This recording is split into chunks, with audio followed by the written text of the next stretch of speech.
Hello friends, मैं के Mishra AIC Purnia के यूट्यूब चैनल पर आप सभी का स्वागत है। जैसा कि आप देख पा रहे होंगे, आज हम लोग ट्रेन यानी रेलगाड़ी से संबंधित कुछ इससे रिलेटेड क्वेश्चंस के साथ और इसके बेसिक कॉन्सेप्ट के साथ आप लोगों के बीच उपस्थित हैं। अभी भारत में गर्मी और कोरोना दोनों ही अपने कहर पर है, ठीक है। कुछ दिन तक सरकार ने ट्रेन भी बंद कर रखी थी और ये भारत की अभूतपूर्व घटनाओं में से एक वर्णित है।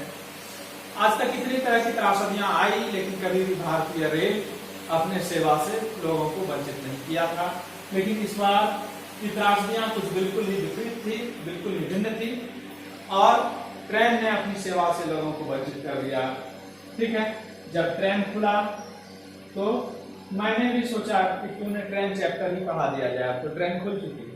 चलिए आते हैं आज के सबसे पहले ट्रेन के बेसिक कॉन्सेप्ट पर कि ट्रेन के से रिलेटेड सवाल कैसे रहेंगे और किन किन एग्जामों में पूछे जाएंगे। मैं सबसे पहले क्लेरिफाई कर दूं कि आप किसी भी कंपटीशन की तैयारी कर रहे हो या किसी भी स्टेट से हो, बीएसएससी की तैयारी कर रहे हो, यूपीएसएससी की तैयारी कर रहे हो, जेपीएसएससी की तैयारी कर रहे हो, ठीक है, या फिर किसी भी सेंट्रल एग्जामिनेशन के लिए आप प्रिपरेशन कर रहे हैं, तो आपको ट्रेन से रिलेटेड सवाल हर एग्जामिनेशन में पूछे जाएंगे।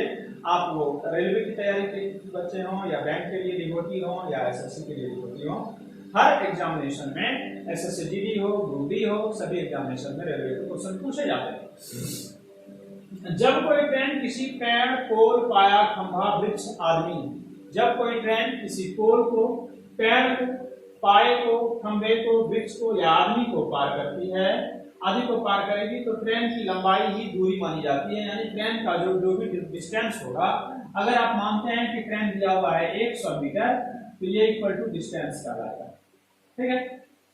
ऐसा इसलिए कि ट्रेन के चैप्टर में इन सब चीजों की लंबाई को नेग्लिजिबल माना जाता। कोई भी पोल, पाया, खंभा या वृक्ष, उसकी लंबाई कितना भी हो जाए, लेकिन उसकी गोलाई मीटर में नहीं हुआ करती। या फिर कभी कभी आप देखेंगे ट्रेन के बगल से कोई मोटरसाइकिल गुजर गया, तो ट्रेन के सवाल ने मोटरसाइकिल को भी नेग्लिजिबल मान लिया, ठीक है।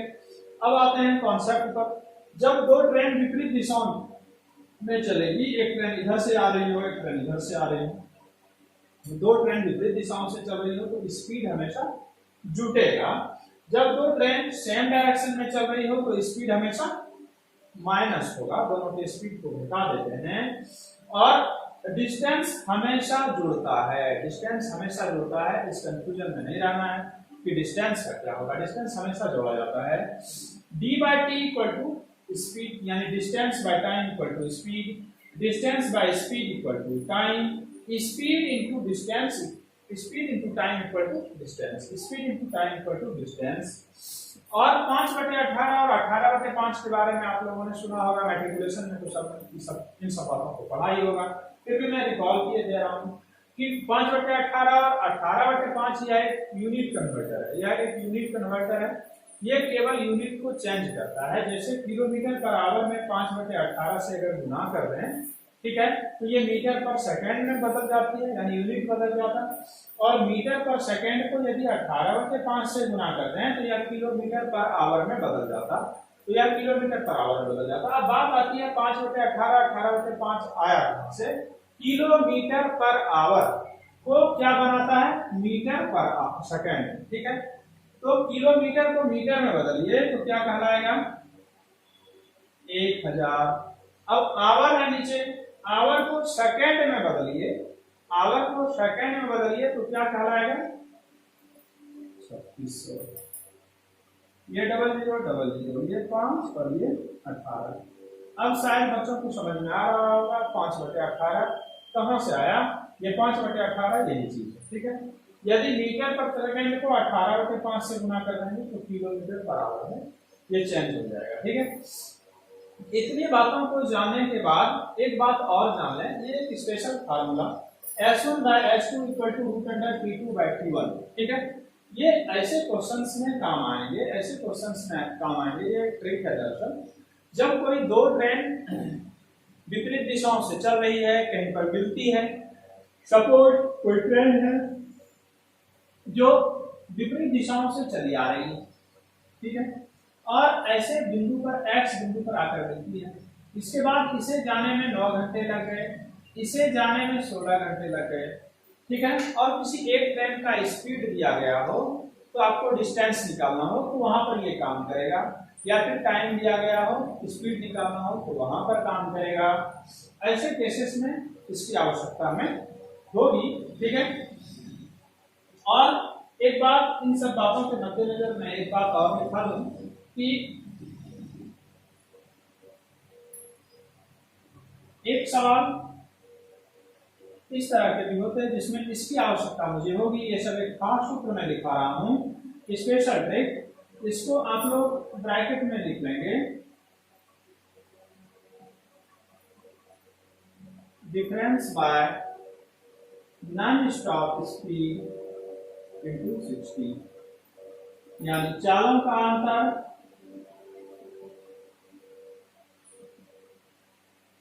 बटे बिना रुके गाड़ी की चाल, बिना रुके गाड़ी की चाल गुणन। इस सवाल को, इस ट्रिक को, इसी को मैंने लिखा है डिटेल में, इसको ट्रिक में आप शामिल कर लें, ठीक है। ये स्पेशल ट्रिक है, ये स्पेशल केस में इस तरह के सवाल ही अक्सर अलग डिफरेंट होते हैं जिसमें बच्चे अक्सर उलझ जाया करते हैं, ठीक है। उन सवालों को भी मैं एक्सप्लेन कराऊंगा और आज मैं अपने ट्रिकी अप्रोच से सारे उसी सवालों को बनाने की कोशिश करूंगा जो कि प्रीवियस ईयर्स में पूछे गए, प्रीवियस ईयर में पूछे गए हैं। वैसे सवाल बनाने से आपके अंदर एक आत्मविश्वास का सृजन होता है, एक आत्मविश्वास की अभिवृद्धि होती है कि इस ट्रिक पर वैसे सब सवाल भी बनाए जा सकते हैं जो प्रीवियस ईयर में पूछे गए थे। अक्सर ऐसा देखा जाता है कि प्रीवियस ईयर में जिस तरह के सवाल पूछे जाते हैं उसी से मिलते जुलते सवाल और भी पूछे जाते हैं, ठीक है। चलिए मैं यहाँ पर एक सवाल ले लूं,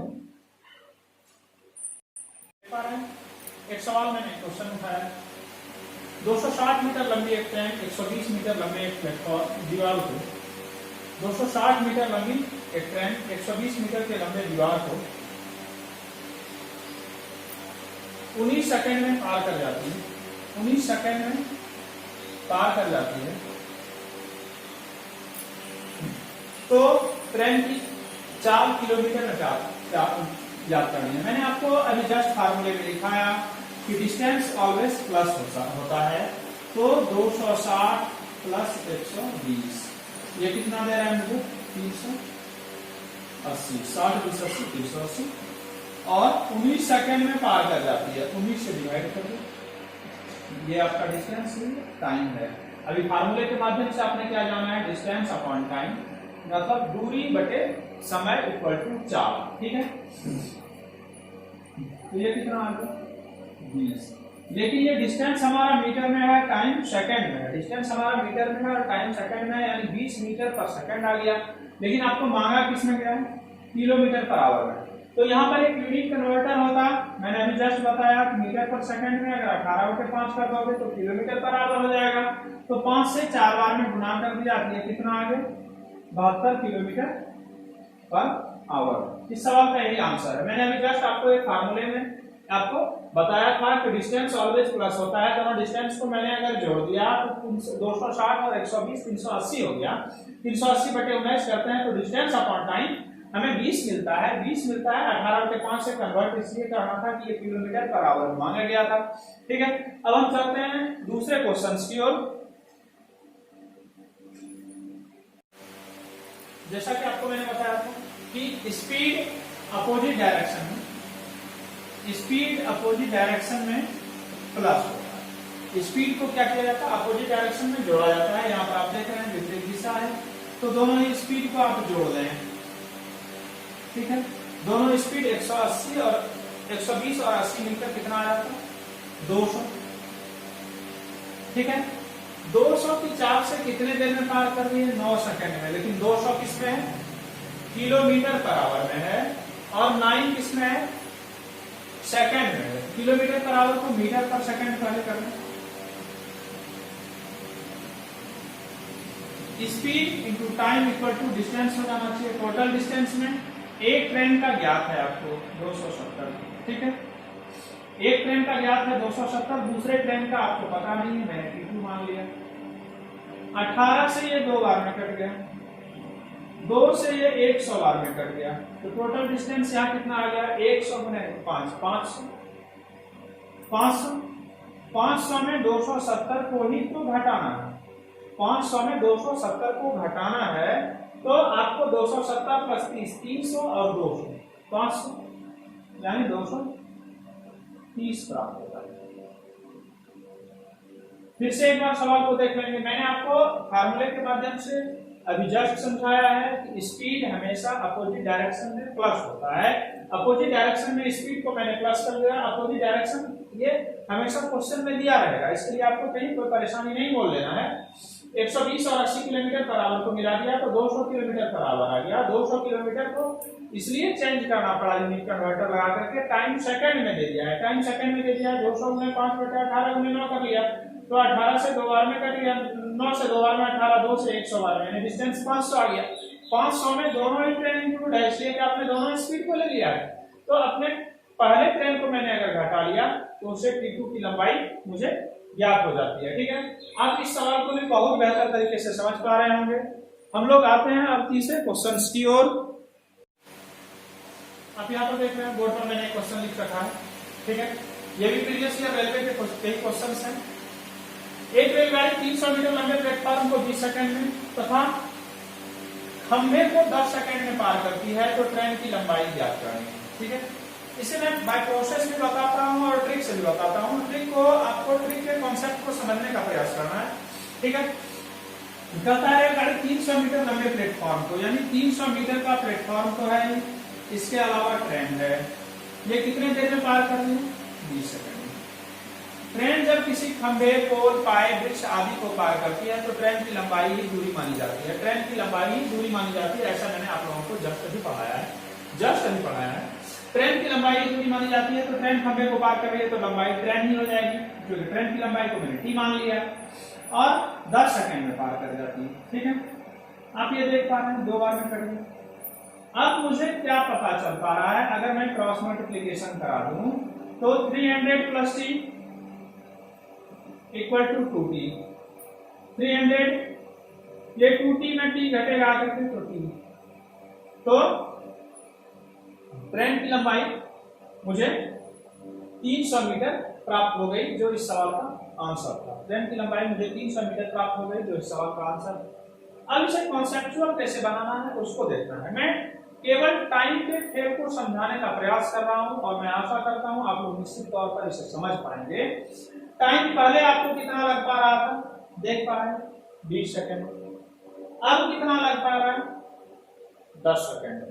20 सेकंड तब लगता था जब ट्रेन भी था और प्लेटफॉर्म भी था, ठीक है।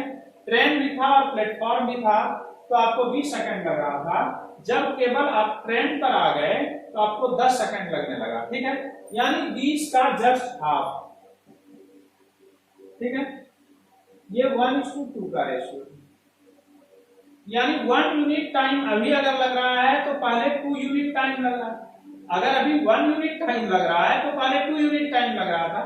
2 यूनिट बनाया किसने, 1 यूनिट बनाया किसने, इस बनाने के पीछे इस 300 मीटर वाले का बहुत बड़ा हाथ था। ये 300 मीटर जैसे ही हमने ट्रेन में प्लस किया ये 2 यूनिट के बराबर हो गया। 300 मीटर में जैसे ही हटा लेता हूं 1 यूनिट के बराबर हो जाता है, यानी इस दोनों यूनिट का अंतर 300 है। इस दोनों यूनिट का अंतर 1 यूनिट है, 1 यूनिट 300 है, वही 1 यूनिट आपका आंसर है। तो 300 मीटर इस सवाल का आंसर हो गया। इस तरह के सवालों में इसकी कोई आवश्यकता नहीं होगी। अगले वीडियोस में मैं आपको पूर्णतः विश्वास दिलाता हूं कि बहुत सारे क्वेश्चंस में रेशियो एंड प्रोपोर्शन के मेथड से आपको बनाकर सिखाऊंगा। आप फिर से इस सवालों को एक बार सीख लें, ये तो बिल्कुल बेसिक है, इसे सॉल्व करना है। सॉल्व क्या करना था, अब आपको समझना क्या था इस सवाल में, सो देखेंगे। टाइम पहले 20 सेकंड लग रहा था, अब 10 सेकंड लग रहा है, यानी 20 और 10 का रेशियो आ रहा है 10 सेकंड और 20 सेकंड 1:2, ठीक है। 2 तब है जब ट्रेन प्लस 300 है, ठीक है। 1 तब है जब ट्रेन आप समझ पाए? 2 तब है जब ट्रेन प्लस 300 है, 1 तब है जब केवल ट्रेन है, ट्रेन किसी खंबे को पार करती है, खंबे को, पोल को, बाइक को, वृक्ष को, आदि को पार करेगी तो ट्रेन की लंबाई ही दूरी बन जाती है। ठीक है, तो अगर यहाँ दोनों जगह से ट्रेन हटा दें तो इस दोनों यूनिट का अंतर 1 आता है, 1 यूनिट 300 के बराबर है। यही इस सवाल का आंसर है। धन्यवाद। हमको लगता है इस लास्ट सवाल को कॉन्सेप्चुअल मेथड से, ट्रिकी मेथड से आप लोग बेहतर तरीके से समझ पाए होंगे। इससे कुछ और भी भारी भारी सवाल मैं अपने अगले वीडियोज के माध्यम से उठाऊंगा। सभी बच्चे वीडियो को अंत तक देखें तो आपको कुछ सार की बातें समझ में हर वीडियो में आएगी। धन्यवाद।